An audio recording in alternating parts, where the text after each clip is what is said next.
इसीलिए तो मैं बराबर कहता रहता हूँ कि युद्ध से बचे पूरा देश, और भारत ही नहीं विश्व के जितने भी देश हैं सबको युद्ध टालना चाहिए।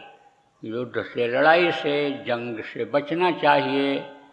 आप ये समझो, और अगर कहीं लड़ाई हो गई तो सारी व्यवस्था अस्त व्यस्त हो जाएगी, आपका सारा अधिकार खत्म हो जाएगा, आपकी जो स्वतंत्रता है यानी वो सब खत्म हो जाएगी। ना आपको अपने इस कानून के अंतर्गत जिस पर आप सड़क पर चलते हो, आपको सड़क पर चलने का अधिकार नहीं रहेगा। कह दिया खाली कर दो, सड़क पर कोई जाएगा नहीं, मिलिट्री की गाड़ियाँ जाएंगी, फौज जाएगी, तो आपको कोई चलने देगा? रोक दिए जाओगे। आप ये समझो कि कितना भी आप लाइट लगवा लो, कितना भी आप अपने कोठी को, मकान को सजावट करवा लो, लेकिन अगर आदेश हो गया कि ब्लैकआउट हो रहा है और कोई लाइट नहीं जलाएगा तो अंधेरे में आपको रहना पड़ेगा।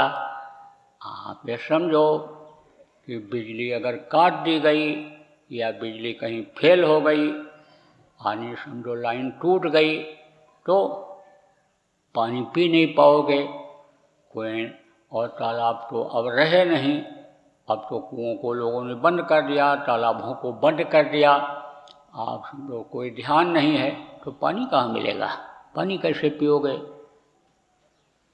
80 मंजिल, 90 मंजिल, 100 से ऊपर मंजिल के मकान बने हुए हैं। कोई सीढ़ी चढ़ करके जा सकता है कि सीढ़ी पर से अन्न उतर करके नीचे आ सकता है? जो जहाँ है वहीं लटका रह जाएगा।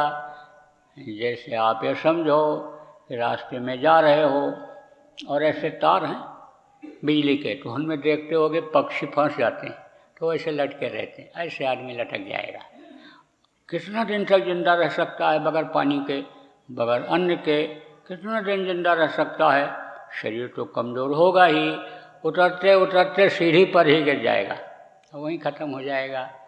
अब आप ये समझो कि कहीं अगर बम गिर गया और समझो धरती फट गई, रास्ता बंद हो गया, सामने ऐसे दिखाई पड़ेगा कि गांव है, आबादी है, हम शहर की तरफ आए थे, हमको अपने गांव जाना है, लेकिन गांव नहीं पहुंच पाओगे, शहर नहीं आ पाओगे।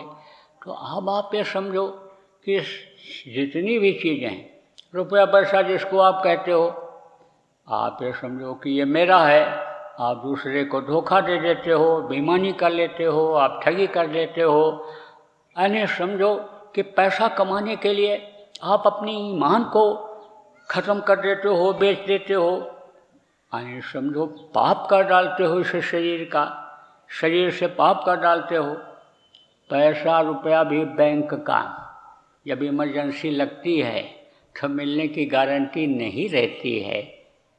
अगर मान लो बहुत छूट दे दिया, बहुत कुछ कर दिया, पैसे की कमी हो गई, खर्चा ज़्यादा हो गया, आप पे समझो नुकसान हो गया, तो यानी समझ लो कि कागज़ भले बना करके आपको दे दें कि ये एफडी अब आपकी और बढ़ा दी जा रही है, लेकिन हाथ में कुछ आएगा?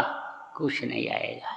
इसीलिए कहा जाता है कि भाई बुरा कर्म मत करो कि जिसकी वजह से सज़ा भोगना पड़े। ये लड़ाई झगड़ा और ये दंगा, ये फसाद, ये क्या है? ये कर्मों की सज़ा ही है। तो कहने का मतलब ये है कि भाई इन सब चीज़ों से बचने की ज़रूरत है। तो जो चीज़ें यहाँ की हैं, इस धरती की जो चीज़ें हैं, आपकी अपनी कुछ नहीं हैं।